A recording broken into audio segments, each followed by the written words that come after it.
Assalamu alaikum. Welcome to the new video series of Let's Diagnose ECG. Quiz second.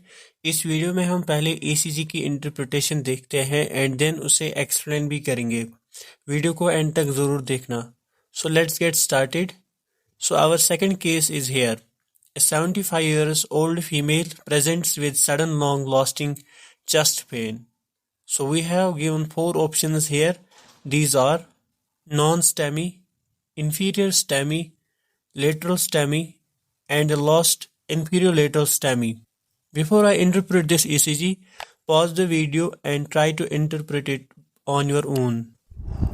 The heart rate is 64 beats per minute. Rhythm is normal sinus rhythm.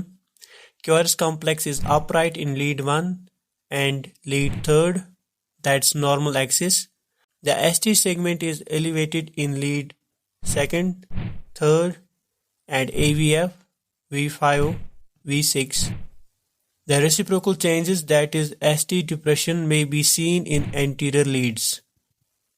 In summary, this ECG shows inferolateral STEMI, that is ST elevated myocardial infarction, as given here the last option. So let's check our answer.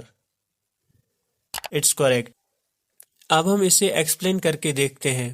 The term myocardial infarction or heart attack occurs when the blood flow to the heart muscles is blocked, causing damage or death to the heart muscle. जब coronary artery block हो जाती है, उसकी वजह से blood flow जो है वो रुक जाता है एंड हार्ट के उस वाले पार्ट को ब्लड नहीं पहुंचता, which results in the damage or death to the heart muscle. On an ECG, this can be seen as STEMI or non-STEMI. So let's first talk about ST segment elevated myocardial infarction. The blockage results in transmural ischemia. All acute coronary syndromes with significant ST elevations are classified as STEMI. The ECG will usually also display reciprocal changes, that is ST segmented depressions or T-wave inversions. Talking about its pathophysiology, the total occlusion in the coronary artery causes extensive ischemia, which is transmural, मतलब ये endocardium से epicardium तक फैल जाता है। ये infarction बड़े होते हैं और अक्सर हमें पैथोलॉजिकल क्यू वेव देखने को मिलती है with ST elevation.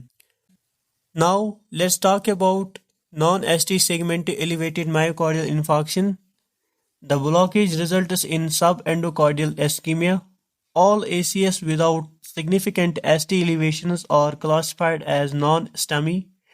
In most cases, there are ST segmented depressions or T-wave inversions.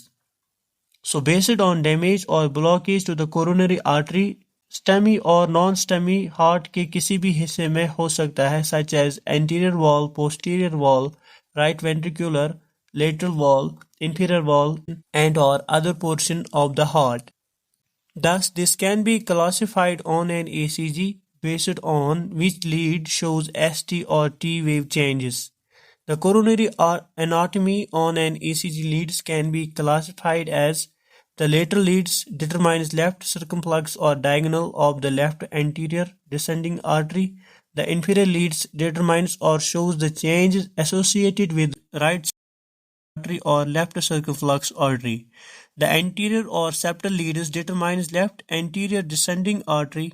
Now here let's see the ECG to understand little bit more. Pause this video to analyze it on your own. Okay, we can see ST elevation in lead 2nd, 3rd and AVF, Q wave formation in 3rd and AVF, reciprocal ST depression and T wave inversion in AVL, ST elevation in lead 2nd, 3rd and absent reciprocal change in lead 1st suggests a circumflex artery occlusion. Here is another example showing the concave ST segment elevation in lead 2nd, 3rd and AVF. May be mistaken for pericarditis. However, the fact that the ST elevation is localized to the inferior leads with reciprocal changes in AVL confirms that this is an inferior STEMI. Thank you for watching.